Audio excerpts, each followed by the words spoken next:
నిన్న అద్దంకి దయాకర్ గారు, అదేవిధంగా సామ రామ్మోహన్ రెడ్డి, మహేష్ కుమార్ గౌడ్ గారు వాళ్ళు హరీష్ రావు గారు తన జన్మదినం సందర్భంగా రకరకాల దేవుళ్లకు మొక్కుకున్నారు. ఆ దేవుళ్లకు మొక్కుకునే సందర్భంలో వారు క్షుద్ర పూజలు కూడా చేశారు అని చెప్పి వారు చాలా తీవ్రమైన ఆరోపణలు చేశారు. మొట్టమొదట ఒక హిందూ బిడ్డగా, ఒక శైవ భక్తుడిగా, ఒక శివ భక్తుడిగా,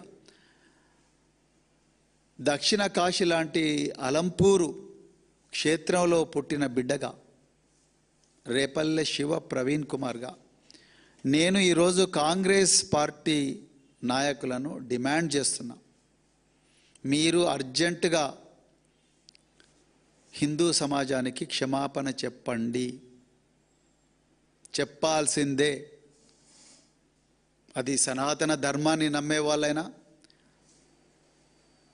విశాల హృదయం ఉన్న హిందూ సమాజమైనా, లేకపోతే ఏ మతమైనా పర్వాలేదు, అది క్రైస్తవ మతమైనా, ఇస్లాం మతమైనా, ఏ మతానికైనా మీరు అర్జెంటుగా క్షమాపణ చెప్పాల్సిందే. మా మనోభావాలను దెబ్బతీశారు.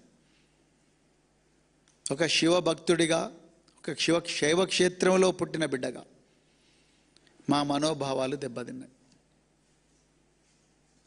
ఈరోజు మీరు కేవలం హరీష్ రావు గారిని మాత్రమే అవమానించలేదు. మహేష్ కుమార్ గౌడ్ గారు, నేను మిమ్మల్ని మహేష్ కుమార్ గౌడ్ గారు అంటున్నా. అద్దంకి దయాకర్ లాంటి జుగుప్సాకరమైన భాషను వాడే సంస్కృతి మాకు లేదు. కానీ మీరు ఈరోజు హరీష్ రావు గారినే అవమానించలేదు. యావత్తు ఈ దేశంలో లక్షలాది సంవత్సరాల నుండి, వేదాల కన్నా ముందు నుండి వస్తున్న ఈ హిందూ సాంప్రదాయాన్ని మీరు ఒక్క మాటలో మీ గాంధీ భవన్ను గ్రహాచార భవన్గా మార్చి, మహేష్ కుమార్ గౌడ్ మాంత్రిక కుమార్ గౌడ్గా మారి, మీరు మాంత్రిక తాంత్రిక గౌడ్గా మారి ఇలా మీరు అవమానించారు. అఘోరాలను అవమానించారు. అసలు అఘోర అంటే మీనింగ్ తెలుసా మహేష్ కుమార్ గౌడ్ మీకు? ఘోర అంటే బీభత్సమైనది, అఘోర అంటే శాంతి కోసం తప్పించేది. అఘోర మాత శాంతి కోసం ప్రజల మహాతల్లి కాళ్ళ ముందర పడతారు, పూజలు చేస్తారు. ఘోర బీభత్సం, రౌద్రం, ఉద్రేకం, రక్తపాతం. అఘోర, అఘోర శాంతి,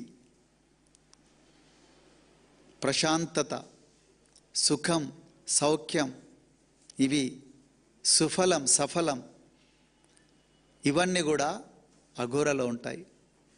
మీరు హరీష్ రావు గారు అఘోరా కాళీ మందిర్కు పోయారని, లేకపోతే మూకాంబిక అమ్మవారి దగ్గరికి పోయారని. అసలు మూకాంబిక అమ్మవారు, ఆ అమ్మవారి ప్రశస్తి ఏంటో మీకు తెలుసా మహేష్ గౌడ్?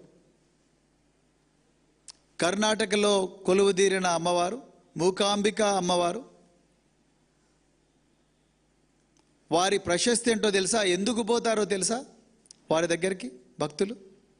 జ్ఞానం కోసం పోతారు, శాంతి కోసం పోతారు, ఐశ్వర్యం కోసం పోతారు, అన్నిటికన్నా ముఖ్యంగా జ్ఞానం కోసం పోతారు. కోట్లాది మంది భక్తులు నువ్వు పుట్టక ముందు నుంచి కూడా అక్కడికి పోతూనే ఉన్నారు. ఇవాళ మీరు అక్కడికి పూజలకు పోతే మీరు క్షుద్ర పూజ అంటారా? తిరుచి రంగనాథస్వామి దేవాలయం, తిరుచి ఆది శంకరాచార్యుడు రంగనాథస్వామి దేవాలయం ఉండే తిరుచికి పోతే, అసలు తిరుచిలో కావేరీ నది ఒడ్డున ఉన్న తిరుచిలో ఆ రంగనాథస్వామి దేవాలయం దగ్గరికి పోయి భక్తులు ఎందుకు పూజలు చేస్తారో తెలుసా? కనీసం ఆ కామన్ సెన్స్ అని ఉందా? నీళ్ళ కోసం చేస్తారు, వాన కోసం చేస్తారు. అక్కడికి పోయి పూజలు రాజ్యాంగం ఇచ్చిన హక్కు అది.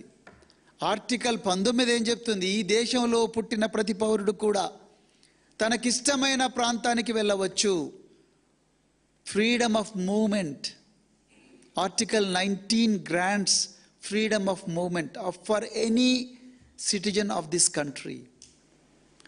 Article 25 gives an inalienable right to every citizen of this country to practice the religion and faith of his or her choice. Harish Rao గారు ఆయన ఇష్టమైన దేవతల దగ్గరికి వెళ్ళవచ్చు. ఈ దేశంలో ఉండే 130 కోట్ల మంది ప్రజల్లో ఆయన ఒకరు.